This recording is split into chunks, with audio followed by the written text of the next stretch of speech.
Pada saat live IG Bosman minggu lalu, ada beberapa hater mengatakan dengan menulis di komen, "Fuck Bosman," memaki dan menghardik. Tapi kita mah nggak baperan, seru-seru aja. Di sisi lain, banyak sahabat yang gerah. Di sini kita harus meluruskan. Dunia politik memang kental dengan istilah propaganda. Propaganda tujuannya adalah merubah mindset untuk melindungi kepentingan pejabat. Penting untuk merubah banyak mindset agar menyetujui tindakan mereka. Kalau ada yang tidak menyetujui, maka terbaik adalah dengan membuat mereka yang idenya berbeda tersebut dibenci. Kebencian itu sesungguhnya tidak ada. Kebencian itu harus ditanam. Ketakutan juga sama, tidak ada. Ketakutan itu harus ditanam. Itulah senjata buzzer. Kebencian dan membuat ketakutan.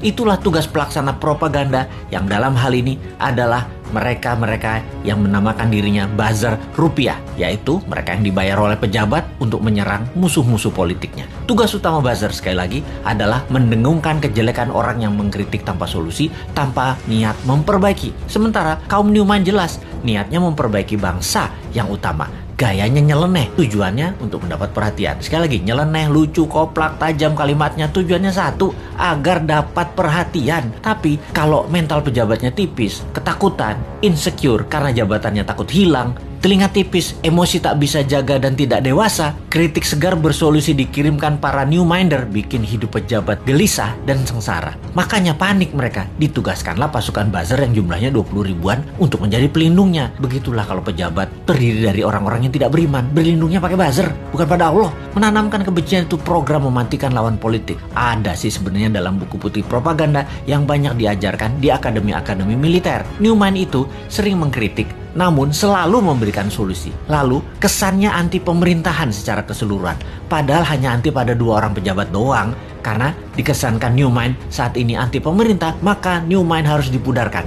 Siapa yang melakukannya? Yang melakukannya adalah penggemar pejabat penguasa saat ini yang kebanyakan berciri-ciri, yaitu minoritas orang tajir beragama minoritas. Nah, kalimatnya ya, maaf kurang ajar ya, tapi saya nggak mau basa-basi. Atau yang mayoritas latar belakangnya namun terkena propaganda yang akhirnya tidak menyukai sisi seberang yang di-framing jualan agama ke Arab-Araban plus dibungkus budaya Arab. Maaf, sekali lagi, kalimat Bosman ini kali ini vulgar. Daripada basa-basi, mendem-mendem, mau realitanya gitu. Jadi, begitu berhasil menggiring opini yang menganggap Bosman anti pemerintah, maka otak bawah sadar banyak orang digiring lagi oleh buzzer. Digeneralisir, Bosman itu oposisi, pendukung kadrun, dan pendukung partai kalah perang, Demokrat dan PKS. Cara kerja buzzer menggiring opini masyarakat memang begitu dan berhasil hingga saat ini membelah bangsa Indonesia menjadi 2. Sangat berhasil. Namun efeknya sekali lagi membuat bangsa ini terus aja banyak konflik. Kalau Bosman mengajak diskusi yang beda pemahaman bernegara, tidak membuat belah negara ini jadi 2. Old mind, new mind, tidak membelah rakyat di bawah, tetapi menjelaskan adanya otot pengetahuan lain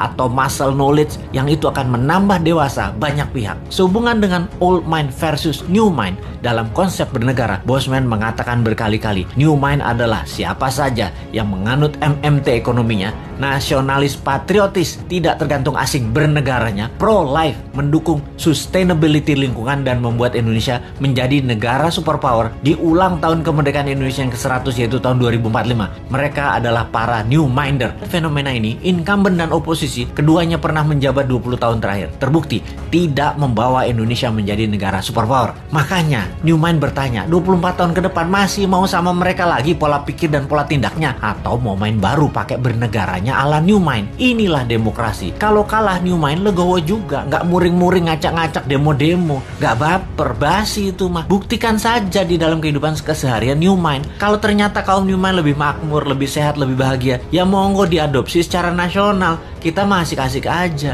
Jadi misi bersama jangka pendek kaum new mind adalah mempromosikan konsep ini ke 250 juta saudara sebangsa dan setanah air. Jadikan bahan diskusi, rembukan secara masif, dan akhirnya kesempatan itu akan dibuktikan di kotak suara tahun 2024. Kalah menang bukan masalah, itu demokrasi. Pertanyaannya sekarang, bagaimana caranya 250 juta orang mengenal dan memahami konsep new mind dalam waktu cepat? Urusan suka nggak suka itu nomor 2. Yang penting masuk dulu dan difahami. Ada saran nggak ya supaya new mind bisa sukses?